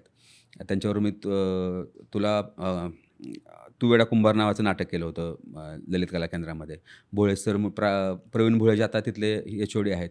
तर त्यांचा गाईडन्स आपल्याला वरचेवर मिळत असतो. काय बघितलं, काय झालं, की एक वाक्य. आता आळेकर सर आहेत, तर आळेकर सरांबद्दल काय बोलणार आपण? आळेकर सर तर प्रचंड प्रेम करणारे, विद्यार्थ्यांवर प्रेम करणारे, माझा विद्यार्थी, माझं हे, ह्यांनी असं केलं आहे, ह्या पोराचं असं चाललेलं आहे, त्याचं सगळ्याचं अपडेट ठेवून सर असतात. तर ते आपल्याला माणसं आहेत, त्यांना आपण घाबरतो चांगल्या अर्थाने. राजू नाईक सर आहेत, तर राजू नाईक सरांना आपण रिस्पेक्ट ठेवून, की ह्यांना आपलं काम कसं वाटेल, ह्या आपल्या आजूबाजूच्या लोकांना आपलं काम कसं वाटेल, हे डोक्यात असतं आपल्या 100%. आणि त्यामुळे जरा काम बरं होत असावं असं मला असं वाटतं त्या ह्याच्यानुसार. पुन्हा तुम्हाला मी क्रिकेटकडे आणतो. हं, हं. मग तुमची फेव्हरेट टीम, खेळाडू वगैरे? मला सचिन तेंडुलकर खूप आवडायचा. सचिन तेंडुलकर प्रचंड. म्हणजे कधीही सचिन तेंडुलकर. टीमचं म्हणजे आता IPLबद्दल मी काय म्हणत नाही, कारण नाही, ठीक IPLचं आहे. काय मुद्दा नाही. पण आपली टीम, इंडियन टीम ऑब्व्हियसली. भारतीय संघाला तुमचं हे असतं. हो, हो. 100%च. पण तुम्ही सेटवर आहात हां. आणि महत्त्वाची मॅच आहे. तर मी सेटवरच असतो. मॅच नाही मी हे करत. सेटवरच नाही. असतो. नाही, नाही, नाही. 100% नाही. ते तुम्ही पथ्य पाळले. पत्ते पाळ म्हणजे मॅच मधल्या पिरियडमध्ये मी बघेन मॅच किंवा हे असेल तर मी बघेन. पण काम असल्यानंतर नाही. ते 2 नंबरलाच येणार ऑब्व्हियसली 100%. त्यात हां. काय मुद्दा नाही. म्हणजे मग वाईट आपलं वाटतं मला, की आता समजा फायनल आहे ना, त्या दिवशी आपला शो आहे. आयला शो आहे. पण काय नाही problem. Show obviously show important आहे. हां. पण क्रिकेटच्या डावपेचांकडनं काही तुम्ही शिकलात? सांगता येत नाही तसं खरं तर. शिकलो असेन, कारण मला तो खेळाडूची काय म्हणतात क्रिकेटची स्ट्रॅटेजी म्हणून आपल्याला हां. ते होऊ शकतं. म्हणजे मी सारंग साठे म्हणून माझा मित्र आहे. त्याने मला एकदा मला क्रिकेट आवडतं म्हणून तो गहुंजे स्टेडियम आहे ना आपलं तिकडं, हां, हां. त्याचा भाऊ, मी आणि सारंग असे तिघंजण आम्ही मॅच बघायला गेलो. त्याने तिकीट काढलं आणि आम्ही मॅच बघायला गेलो. तर मी जे म्हणेल, हे अतिशयोक्ती नाही हां. हां. मी जे म्हणेल तसं ग्राउंडवर व्हायचं. कारण मी एवढं क्रिकेट बघितलेलं आहे, की मला असं वाटलं ना आता की ते असं कोलकात्याची मॅच होती आणि त्यावेळेस कोलकाता जिंकलं होतं. तर त्यावेळेस मी म्हणत होतो, की मी आता असं होईल बघ. आणि तसं व्हायचं. हां. एवढा तसा माझा बारकाईने बारकाईने मी बघायचो काय होऊ शकतं आता ह्याच्यामध्ये. सगळ्याच नाही गोष्टी झाल्या, नाही, पण नाही. ठीक बऱ्यापैकी आहे. ते हां. झालं. हां. हां. बऱ्यापैकी लो स्कोर मॅच होते आणि तरीही ते जिंकले होते. त्यामुळं मी म्हणेल तसं विकेट म्हटली की पडायची, अशा टाईपमध्ये झालं होतं. पण ते हां. नाही, काय ठीक आहे. विशेष इम्पॉर्टंट नाही. हां. म्हणजे पण त्याचा फायदा झाला असेल मला. हां, म्हणजे तुम्ही क्रिकेट इतके डीपली बघितलंय, की हं, तुम्हाला हं. ते डावपेच लक्षात येतात, हां, की बाबा बऱ्यापैकी. आता काय बॉल, आता बॉलची गंमत येते ना, म्हणजे हां. सुनील नारायणचा बॉल कधीच कोणाला कळत नाही. काय टाकेल आपल्याला माहीत नाही. हां. पण बाकीच्या लोकांच्या आपल्याला कळतं ना, हाताच्या हां. स्पीडवरून काय टाकणार आहे, गुगली किंवा काय हां. दुसरा टाकतोय. हे नवीन-नवीन आता येतात. ते बघायला पण त्याची मजा येते, की नेमकं काय विचार करतायत. हां. पण तुम्हाला मला वाटतं ना, की ह्या आपला पेशा आहे, हं, तुमचा अभिनेता पेशा आणि हे क्रिकेट. तर हं. क्रिकेटमुळे तुम्ही बॅलन्स होताय? नाही, म्हणजे मी इकडेच जास्त बॅलन्स, हो, म्हणजे आपल्या विचाराने म्हणतात ना, हां, हां, थांबायला हां. म्हणून. की हो, बाबा हो, थोडंसं हो. रिलॅक्सेशन. रिलॅक्सेशन पण आहे आणि मी बाकीचं पण बघतो. म्हणजे क्रिकेटच नाही तर मी वेब सीरीज बघतो भरपूर, मी फिल्म्स बघतो भरपूर, मी नाटकं बघतो. वाचन माझं तसं खूप कमी आहे. म्हणजे आता मी वाचतो असं म्हणायला मला आवडणार नाही, कारण मी तेवढं हां. वाचत नाही. नका मी हरकत नाही. अगोदर वाचत होतो, हां. पण ते म्हणत नाही की मी वाचतो. पण मला गरजेचं असेल त्यावेळेस मी वाचतो. ज्यावेळेस मला एखादी गोष्ट करायची आहे त्यावेळेस मग मी ते 100% वाचेन. ते पूर्ण करेन. पण मला क्रिकेटचा रिलॅक्ससाठी आहे ते. हां. पण मग कामासाठी म्हणून मग मी फिल्म आणि हे नाटक आणि ते आपलं तर मेन उपजीविका तेच आहे सध्या. त्यामुळं ते पण बघतो. धो-धो काम करण्यापेक्षा थोडंसं रिलॅक्सेशन असावं कलाकाराला. नाही, मी मध्ये 19ला जवळपास 5-6 गोष्टी एकत्र चालू होत्या, बरं का. म्हणजे मालिका पण चालू आहे, फिल्म पण चालू आहे, हिंदी फिल्म पण चालू आहे आणि नाटक पण चालू आहे. ह्या 4 आणि एकदा दोनदा असं झालं की मी उठल्यानंतर मला आता कुठं जायचं कळत नव्हतं. मला आता लक्षात आलं नाही की आपण आता नेमकं जाणार आहे कुठं? आज काय आहे? 1-2 सेकंद थांबून माझ्या लक्षात आलं नंतर. एकदा मी एका फिल्मचं शूटिंग करून रात्रभर चला शूट केलं. चला होतं तर रात्रभर चला शूट केलं. सकाळी संपलं. तिथून मी डायरेक्ट सेटवर गेलो. सेटवर गेल्यानंतर तिथं दिवसभर माझे सीन होते. तर दुपारच्या वेळेस मी असा हँग झालो. म्हणजे मला आता सुचेना काय. मला तुम्ही मला एवढं सांगताय, पण मला ते डोक्यातच घुसेना माझ्या. मग थांबलो जरा थोडा वेळ. पण आता मी दिवस रात्रभर शूटिंग करून आलो आहे. हा काय तुमचा प्रॉब्लेम नाही ना. तुम्हाला हां. माहीत पण नाही की मी शूटिंग करून आलो आहे. मी सकाळीच निघून आलो आहे. तर जरा थोडी चिडचिड पण झाली, हे झाली. आणि मग मी तिथून गाडीवर निघालो. तर पवईच्या जवळपास आल्यानंतर मी गाडीवर झोपलो 2दा. आणि मग त्यावेळेस मी ठरवलं की बाबा नाही असं करायचं. थांबा जरा 2 मिनिटं. एखाद्या कामाला नाही म्हटल्याने आपल्याला फरक पडत नाही. आपण जरा थोडं रिलॅक्स राहायला पाहिजे. आणि असं ठरवून रिलॅक्स नाही राहिलो आत्ता किंवा रिलॅक्स हां. असं नाही आहे. ते तसे त्या पद्धतीनं गोष्टी पण होत गेल्या. त्यामुळे मग आता जरा थोडं काम आले तर मग मी काही कामाला नाही पण म्हणतो. काही कामांना खूप कमी वेळेस नाही म्हणालो खरं तर. पण नाही पण म्हणतो आणि काही वेळेस रिलॅक्स असलं तर मला ते आवडतं. मला चिल करायला खरं तर आरामात राहायला कधी-कधी आवडतं. त्यामुळे मला म्हणजे मी असं ध्येय नाही ठेवलेलं आहे की आपल्याला हे अचीव्ह करायचं आहे किंवा आपल्याला हे मिळायलाच पाहिजे, आपल्याला हे करायचं असं नाही आहे. खरं तर तसं करायला पाहिजे. जरा इथून पुढं कदाचित करेन असं मला वाटतंय. मग तुम्हाला काय वाटतं फील्डनी तुम्हाला काय दिलं एवढ्या वर्षात? समाधान दिलं, नाव दिलं खूप. आपल्या पोटेन्शियलपेक्षा जास्त आपल्याला मिळालं असं मला सारखं वाटतं. कारण माझं पोटेन्शियल भरपूर असू शकेल कदाचित. कारण लिमिट तुम्हाला नाहीच आहे. या क्षेत्रामध्ये लिमिट नाही. हा तर आपल्यासाठी खूप चांगला मुद्दा आहे, की तू काहीही करू शकतो. कुठल्याही लेव्हलला जाऊ शकतो आणि काहीही अचीव्ह करू शकतो. तर हे दिलेलं आहे. आपल्याला आता ठरवून आपण काही-काही गोष्टी 100% करू शकतो, मला असं वाटलं. पण तुमचं कौतुक झालं असं वाटतं? झालं. तुमच्या पोटेन्शियलचं? हो, हो, हो. 100% कौतुक झालेलंच आहे. आता आपलं कौतुक कुणाला नको आहे? सगळ्यांनाच कौतुक पाहिजे. अजून जास्त कौतुक पाहिजे. हां, पण आताचं जे आहे ते आताच्या ह्याच्यामध्ये मी समाधानी आहे. चांगल्या पद्धतीने समाधानी आहे. पॉझिटिव्हली समाधानी आहे. म्हणजे हां, मला आता रिग्रेट नाही, की आपल्याला अ, अरे बापरे! आता हे करायचं राहिलं किंवा हे करायचं असं नाही. इथून पुढे करण्याच्या गोष्टी भरपूर आहेत. हां. पण आत्तापर्यंतच्या कामामध्ये मला असं वाटलं नाही, की मला हे मिळालं नाही. अरे अरे बापरे! रे! मग हां, माझ्यापाशी जरा द्यावा त्यालाच कसं काय त्यालाच काय माझा तसा आपण असं म्हणूया नको, पण माझा तसा स्वभाव नाही, की माझ्या मित्राला मिळालं आणि मग मला मिळालं नाही, तर मग मी काहीतरी जेलस झालो. हां. जेलस नाही मी होत कधी. Very good. मला असं वाटतं, की तुझ्यासाठी जे आहे ते तुझ्यासाठी आहेच आहे. हं. म्हणजे की 2 तुम्हाला उदाहरणं सांगतो, की तुला पाहतेरे नावाची सीरीज होती. सिरियल हां. सीरियल होती. तर त्याच्या सीरियलसाठी मला फोन आला. त्यावेळेस मी केसरी नावाची सुजय डहाकेची फिल्म करत होतो. आणि तिथं त्यांचा फोन आला, की असं-असं आहे आणि तुम्ही भेटाल का? मग अपर्णाताईचा फोन आला. अपर्णा केतकरचा, की असं-असं आहे. आम्ही एक सीरियल करणार आहोत. तर तुम्ही आहात का? तर त्यांनी सांगितलं, की त्यातला जो मेन ॲक्टर आहे त्याच्या डेट्सनुसार सगळ्या डेट्स मॅनेज होणार आहेत. तुमच्या डेट्स मॅनेज होणार नाहीत. तर मी म्हणले त्यांना आता इथपर्यंत चालू आहे. तर हेच मॅनेज झालं, की मी आहे. मला सुबोध त्याच्यामध्ये आहे मला माहीत नव्हतं. मग म्हणलं बरं. मग आम्ही झालं तर अनफॉर्च्युनेटली ते 3 महिन्यांनी अजून पुढे ढकललं. तर त्यावेळेस ते होणार नव्हतं. मी त्यांना म्हटले, की आता बसत नाही आहे. मी एप्रिलपर्यंत नाही आहे. नंतर मग होत असलं करू. देवाच्या दयेनं पुन्हा तेच 3 महिन्यानंतर माझ्याकडे आलं आणि मी तो रोल केला. काहीच याच्यामध्ये हे नाही. आणि मग झाला तो. तुला पाहते मग चांगलं झालं. नंतर मला कळालं सुबोध आहे. तर मग अजून जास्त हां. मजा आली. ज्यावेळेस मी फायनल झालो त्यावेळेसच मला अतुल दादांनी सांगितलं होतं, की त्यात सुबोध आहे म्हणून. म्हटलं वाह! वाह! बेस्ट. आणि दुसरं उदाहरण? दुसरं उदाहरण म्हणजे मी अ, माणसं कधी अ, माझा एक मित्र आहे शैलेश हेजमाडे नावाचा. तर तो अ, आम्ही सगळे पोरं राहायचो ना गोरेगावला. तर अशी रात्री आमच्याकडे खूप पोरं असायची. यायची पोरं भेटायची आणि त्यावेळेस एक असं होतं की तुला दिवस-रात्र असा काही संबंध नसतो कुठल्याच ह्यासाठी नाही. मग त्या पिरियडमध्ये. कारण लग्न झालेलं नाही, सगळे एकत्र बॅचलर पोरं आहेत. तर तो रात्री भेटायला आला. 2:30-3 वाजता काहीतरी कुठलेतरी हे करून आला आणि मग आम्ही भेटलो खाली त्या गोरवाच्या तिकडे चहा वगैरे प्यायला आणि मग मी म्हटलं, "काय करतोयस?" तर तो म्हणाला, की "मी असं-असं सध्या एक सुनील शानबागबरोबर नाटक करतोय." "बरं, बरं." म्हणलं, "कोण-कोण आहे त्याच्यामध्ये?" तर गीतांजली कुलकर्णी त्यात होती. शुभ्रज्योती बरात म्हणून एक ॲक्टर आहे तो होता आणि गुलशन देवया जो आपला आता गुलशन देवया तुम्हाला माहीत असेल बऱ्याच आता तो स्टार आहे. म्हणजे तो खूप काम करतो, चांगलं काम करतो आणि नागेश आहे त्याच्यामध्ये. तर मी म्हटलं, की "तू नागेशला हाय सांग." नागेशची माझी ओळख होती अगोदर. शुभ्रोला, नागेशला, गीतूला हाय सांग. इरा होती त्या इरावती कर्णिक असिस्टंट डायरेक्टर होती. तर मला सांग म्हणलं आणि हाय सांगितलं तिला म्हणलं, "सांग" म्हणलं. तर दुसऱ्या दिवशी तो गेला. त्याने म्हटला, की "काल मी उमेशला भेटलो होतो, असं-असं आहे" सांगितलं. तर आपल्या नशिबानं काय होतं, की त्यातला एक जो ॲक्टर होता, त्याला ते काम आवडलं नव्हतं आणि त्याने तो म्हणला, की "इसमें कुछ करने लायक नहीं है, मैं नहीं करूँगा."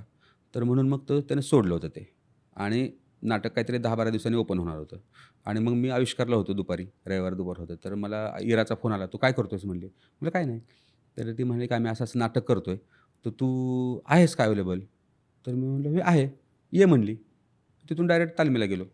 मग तिथे गेल्यानंतर मग मला लक्षात आलं, की नाटक काय आहे आणि खूप कमालीचं आणि सुंदर नाटक होतं. आमचे रोल छोटे-छोटे होते, पण भरपूर रोल करायचो आम्ही आणि मजा आली त्याच्यामध्ये. बरं ते कामं बघून पुढचे 5 वर्ष मी पृथ्वीला काम केलं. मग ते एक त्यातलं नाटकातलं काम बघून आणि ओह! अच्छा. हां, म्हणजे बघून म्हणजे माझ्या एकट्याचीच नाही, सगळ्यांचीच हां, कामं म्हणजे हां. सगळ्यांनाच खूप-खूप कामं मिळाली. पण असं झाली गंमत, की आपण त्या नाटकाचा पार्ट असणं, ते नाटक फिरलं भारतभर फिरलं. तर एवढं ॲप्रिशिएट झालं आणि खूप कमाल नाटक होतं. सुनीलबरोबर काम करायची मजा पण आली. पुन्हा ते नाटक बघून मानवनं मला एका नाटकात घेतलं. त्याच्यानंतर हां, तो एक असं गोष्ट आहे, की मानव कौलनं बोलवलं नाटकाला.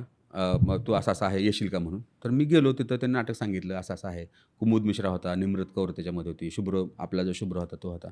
आणि तो म्हणला, की "असं-असं नाटक आहे, तू करशील का?" तर मी "हो, करेन." नाटक पाठीमागे जो कॅफेटेरिया आहे ना, तिथून मी असं निघालो मॅक्स सर भेटले, मकरंद देशपांडे भेटले तिकडे. ते म्हणाले, "अरे, ये, ये, इकडे, इकडे, इकडे. तू काय चालू आहे तुझं सध्या? तू नाटक मी आता करतोय, तू करशील का?" ते म्हणलं म्हणलं, "करेन की." म्हणलं, "मी आत्ताच मानवला हो म्हणून आलोय." ते म्हणले, "हो का? बरं, बरं. राहू दे पुढचं नाटक करू आपण." मी म्हणलं, "मला चालणार आहे 2-2 तालमी. तुम्ही तालमी वेगवेगळ्या ठेवा. मी 2 नाटकात एकत्र काम करू शकतो. मला काही प्रॉब्लेम नाही." ते म्हणले, "नाही, नाही, नको." म्हणले, "तू तिकडे फोकस कर. काही प्रॉब्लेम नाही." मग मी म्हणलं, "अच्छा, बरं." सर म्हणे, "नाही आणि तू टेन्शन घेऊ नको." म्हणे, "तू टेन्शन कशाला घेतो? मी तुला माझ्या फिल्ममध्ये घेईन. माझ्या अजून पुढच्या नाटकाला विचारेल. काळजी करू नको. टेन्शन नको घेऊ."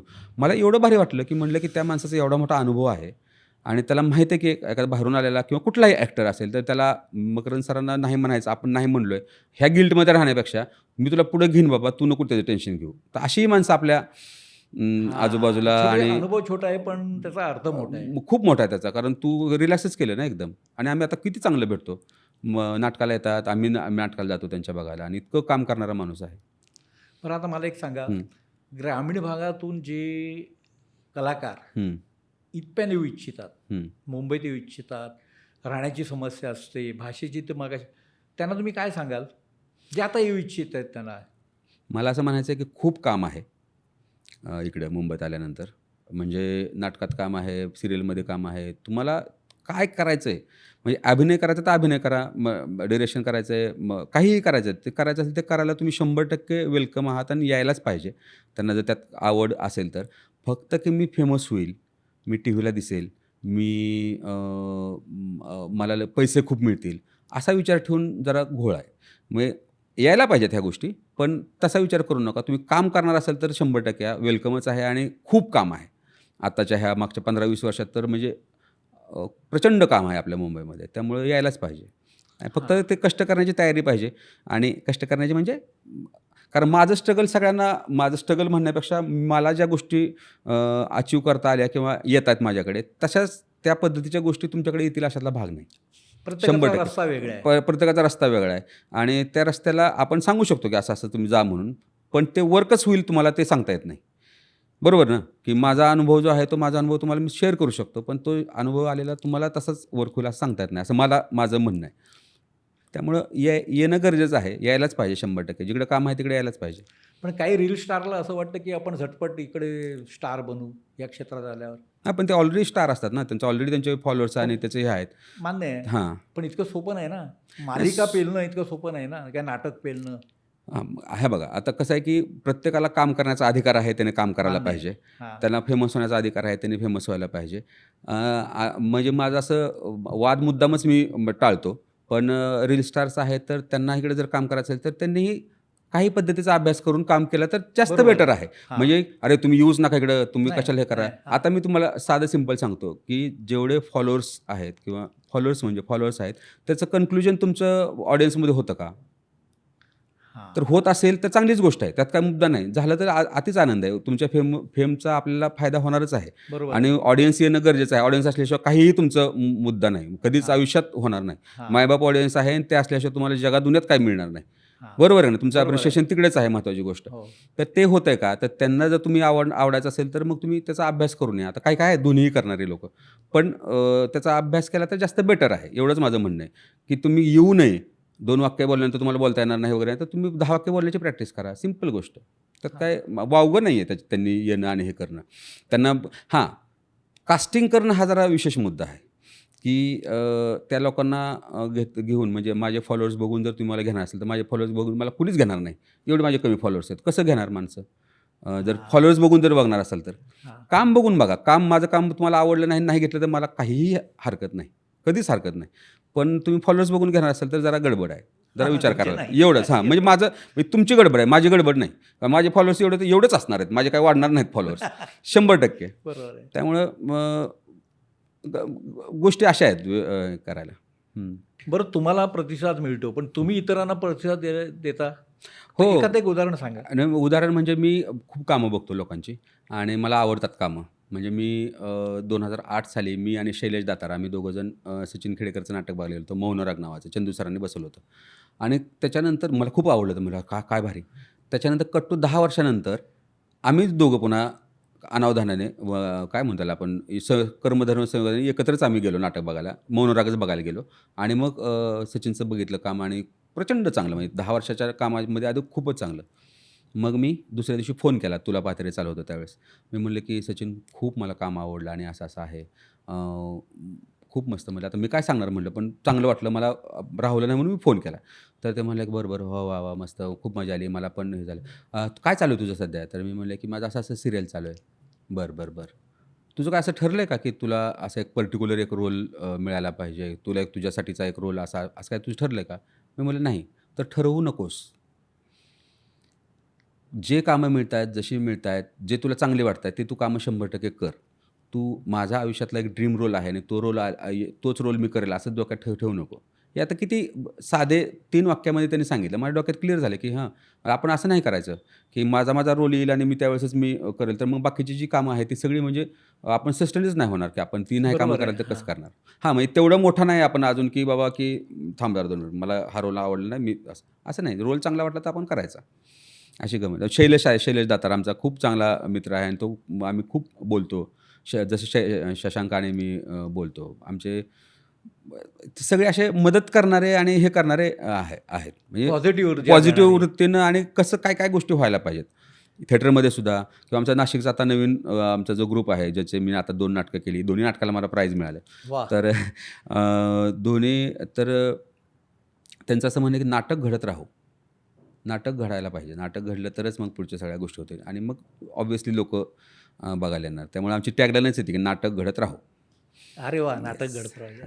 आता आपण रॅपिड फायर घेऊया. Yes sir. बघू तुम्ही काय निवडता ते. हो, हो, हो. हां. चित्रपट की नाटक? नाटक. मला आवडतं नाटक. मी दोन्ही करू शकतो, पण नाटक मला आवडतं जास्त. मालिका की वेब सीरीज? मालिका. रंगभूमी म्हणजे रंगभूमीचा नाट्यगृहाचा मेकअप रूम की स्टुडिओतला मेकअप रूम? नाट्यगृहातला मेकअप रूम. अच्छा, मेकअप रूम की व्हॅनिटी? व्हॅनिटी. काही खास कारण? असं काही नाही. व्हॅनिटीमध्ये अजून जरा जास्त हे होतं, आराम होतो बऱ्यापैकी. मेकअप रूमला पण होतो, पण व्हॅनिटी. घरचा डाबा? हे जरा थोडं असं आपण असं म्हणूया, जरा थोडं अजून जरा लक्झरियसकडे जाण्यासाठी म्हणून म्हणूया. हां, हां. हां. घरचा डबा की सेटवरचं जेवण? घरचा डबा. ऑलवेज? ऑलवेज. तुम्हाला तुमच्या जुन्या आठवणीत नेतो. लक्ष्मीनारायण थिएटर की भागवत? भागवत. सोलापूरचं भागवत थिएटर. एखादी आठवण आहे? नाही, खूप पिक्चर बघितले तिकडे. भागवत थिएटरला म्हणजे मी नापास होण्याच्या वन ऑफ द कारणामध्ये ते आहे. प्रचंड पिक्चर मी तिकडे बघितले 2 वर्ष. अच्छा, आणि काय तिकीट दर होते त्यावेळेला? ₹10, ₹12 सिंगल स्क्रीन्स असल्या. पण ते म्हणजे खरं तर ते मला माझ्या अंदाजाने ते भारतातलं पहिलं मल्टिप्लेक्स टाईपमधलं थिएटर असावं. कारण खूप थिएटर एकामेकामध्ये होते ते. एकमेकांमध्ये होती हो, हो, तिकडे. हो. हो. अच्छा. सिंगल स्क्रीन थिएटर, मल्टिप्लेक्स की OTT? हे जरा गंमत आहे. हे जरा गंमत आहे. OTT तर मी ऑब्व्हियसली प्रिफर नाही करणार 100%. दोन्ही थिएटर चालतील. मग सिंगल स्क्रीन चालेल किंवा सिंगल स्क्रीन असायला पाहिजे कारण त्याची गंमत वेगळी आहे. सिंगल स्क्रीन जास्त. कारे दोरावा की तुला पाहते रे? तुला पाहते रे. दोन्हीमध्ये पण बऱ्यापैकी सेमच हे आहे म्हणजे काय म्हणतो त्याला प्रेम आहे. पण तुला पाहते रे जास्त. ऑडिशन की ॲडिशन? ऑडिशन्स. ॲडिशन मला जमत नाही म्हणून. आता तुमचे तिकडचे तुळजापूरचे 2 पदार्थ विचारतो तुम्हाला. दहीवडा की चमन भेळ? हे काय प्रकार चमन भेळ? चमनबेळ म्हणजे साधी भेळ असावी मला, कारण मी नाही खाल्ली तिकडे कधी. दहीवडा खाल्ला. तुमच्याकडचं आहे ते. हो, दहीवडा खाल्ला. अच्छा, डिस्को भजी की मिरची भाजी? मिरची भजी. खास आहे तुमच्या तुळजापूर. आपल्याकडे खास आहे ते, छान असते ते. अच्छा, म्हणजे काय असतं ते? कारण मिरची मध्ये असते आणि त्याला ते बेसनाचं पीठ घेऊन तळतात तिला आणि ती छान लागते. मी तुम्हाला गरज नसेल तर ती काढून पण टाकू शकता मिरची, पण ती टेस्ट चांगली लागते. नाही, म्हणजे मी हे काय विचारलं तुम्हाला हे पदार्थ, की प्रत्येक जिल्ह्याची, तालुक्याची पदार्थांची काही वैशिष्ट्य असतात. हां. बरोबर आहे की नाही? तुळजापूरचं मटण म्हणजे तुळजापूरचं मटण तसं म्हणून नाही, पण तुळजापूरला सगळंच जेवण चांगलं असतं. तिथला असा खास असा पदार्थ म्हणून नाही. म्हणजे काही ठिकाणचे भजी चांगले मिळतात, काही ठिकाणचा वडा सॅम्पल चांगलं मिळतं. आता काही इडली वगैरे पण तिकडं आता जास्त हे झालेलं आहे. त्यामुळे तुळजापूरचं ते आहे. खायचे शौकीन आहेत सगळे. लोकल ट्रेन की मेट्रो ट्रेन? मी लोकलनं जास्त प्रवास केला आहे, त्यामुळे लोकल. वृत्तपत्र, डिजिटल चॅनल की न्यूज चॅनल? वृत्तपत्र. पहिल्यापासून अगदी? पहिल्यापासून. माझी बायको जी आहे तिचं नाव नको राहायला. माझ्या बायकोनं पण खूप चांगली साथ देते. ती पण आता काम करते आणि अच्छा. आता मागच्या जवळ 10-12 वर्षापासून आम्ही म्हणजे खूप उशिरा लग्न झालं, पण झालं लग्न आणि चांगलं सध्या व्यवस्थित चालू आहे. ती चांगलं साथ देते, मी पण तिला चांगली साथ देतो असं. तुमचं प्रेमविवाह? नाही, आमचं अरेंज मॅरेज. एकाच क्षेत्रामध्ये असून तुमचं? नाही, एका क्षेत्रात नाही. तिने आत्ता काम करायला चालू केलं आणि ती चांगलं काम करायला. तिची साबरबोंड नावाची एक फिल्म आहे जी हो, इंटरनॅशनली, बघितली मी ती फिल्म. तर त्याच्यातली जी आई जी आहे ती माझी हां. बायको, अच्छा. आईचं काम करणारी. आणि आता भूमिका नावाचं नाटक आहे, भूमिकामध्ये ती काम करते. पण तुमच्या घरी चर्चा? खूप होतात चर्चा. चांगल्या चर्चा होतात. कामाच्या संदर्भातल्या चर्चा होतात, बघण्यातल्या संदर्भातल्या चर्चा होतात. वादविवाद आमचे खूप कमी होतात, नाहीतच होत जवळपास, ठरवून होत नाहीत. नाही, पण संसारातले वाद नाही मी म्हणत आहे, पण ह्या बाबतीतले वाद हे नाही. आवडीनिवडीच्या बद्दल असू शकतं ना? नाही. आवडीनिवडीच्या बाबतीत अजून तसं नाही वाद झाले. किंवा मतमतांतर? मतमतांतर पण नाही आहे खरं तर, कारण मी जास्त खूप असं माघार घेणारा माणूस आहे, त्यामुळं टोकाला जात नाही जास्त. तसं नाही, पण म्हणजे की बऱ्यापैकी सेम असतात मतं किंवा समजून घेऊन हे करणारे असतात. बोला. नाही, सॉरी त्याच्यामध्ये तुम्ही उलट मनापासून मनमोकळेपणे हां. बोललात. तर असे हे उमेश जगताप, तुम्ही आमच्या या इट्स मज्जा या लोकप्रिय डिजिटल चॅनलच्या #ठाकूर विचारणार सीझन 2 या पॉडकास्टमध्ये आलात आणि तुमच्या बऱ्याचशा बाजू, म्हणजे विशेषतः म्हणजे अभिनयाची बाजू तर तुम्ही दिसताय. म्हणजे जसं तुम्ही म्हणालात की तुम्ही टी व्हीवर दिसलात, म्हणजे मालिकांमध्ये दिसलात, चलावामध्ये दिसलात, त्या लोकांना माहिती पडलं. पण तुमचा जो इतर प्रवास आहे, विशेषतः रंगभूमीवरचा, तो रंगभूमीचा प्रेक्षक बघतोय, पण त्यातली सखोलता आहे जी तुम्हाला घडवलेली आहे, की तुमचे बघण्याचे दृष्टिकोन बदलले, ते तुमच्या बोलण्यातून आज आम्हाला समजले. आणि महत्त्वाचं म्हणजे क्रिकेट प्रेम. कारण आपला देशामध्ये क्रिकेट आणि चित्रपट किंवा चित्रपटाच्या जोडीला नाटक, मालिका हे आलंच आहे, पण हे समाजाच्या अगदी खालच्या माणसापर्यंत पोचलेल्या गोष्टी आहेत, बरोबर. की लोक त्याच्यात भावविश्वाने जोडले गेलेले आहेत. तर ती पण तुमच्या ते खेळामागची भावना, आवड समजली. तुम्ही आमच्याकडे आलात, मनापासून बोललात, त्याबद्दल खूप खूप धन्यवाद. थँक्यू सर, मला तुम्ही इकडे बोलवलं त्याबद्दल खूप धन्यवाद. मलाही खूप मजा आली बोलायला. काय गोष्टी राहिल्या असतील, काय गोष्टी इकडे तिकडे गेल्या असतील, पण मला खूप चांगलं वाटलं सर बोलायला. थँक्यू. नाही, तुमच्याकडे सांगण्यासारखं परत आहे. तुमचा मोठा प्रवास आहे, त्याबद्दल खूप खूप तुम्ही तो जितका शक्य तितका व्यक्त केला, त्याबद्दल खूप खूप धन्यवाद. थँक्यू. तर रसिको, इट्स मज्जा या लोकप्रिय डिजिटल चॅनलच्या #ठाकूर विचारणार या सीझन 2 या पॉडकास्टमध्ये पुढची सेलिब्रिटी कोण असणार याकडे तुमचं नक्कीच लक्ष असणार. धन्यवाद. थँक्यू. मराठी चित्रपटसृष्टीमधील latest update, original web series, shows, गाणी आणि एंटरटेनमेंटसाठी आमच्या चॅनलला सबस्क्राईब करा आणि बेल आयकन दाबायला विसरू नका.